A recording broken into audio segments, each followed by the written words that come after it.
So, hello everyone, welcome back to our new video.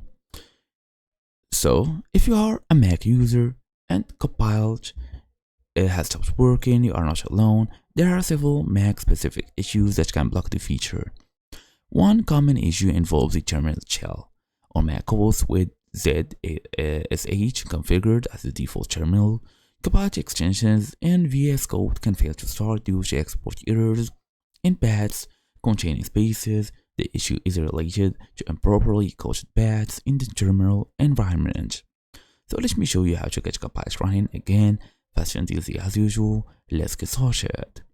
First and first, you want to check your terminal shell or VS Code users.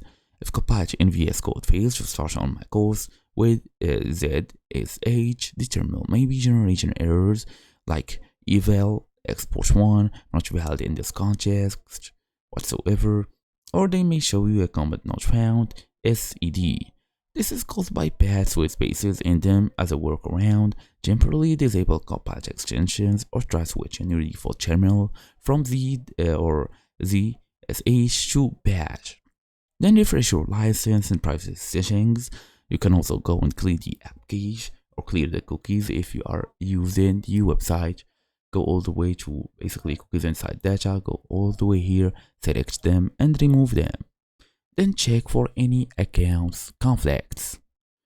Having multiple accounts, for example personal and work, can cause many issues.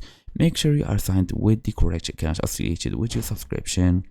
And if you are still going through some problems, you can contact the support immediately. And that's it. Thank you all for watching. I'll see you all in the next video.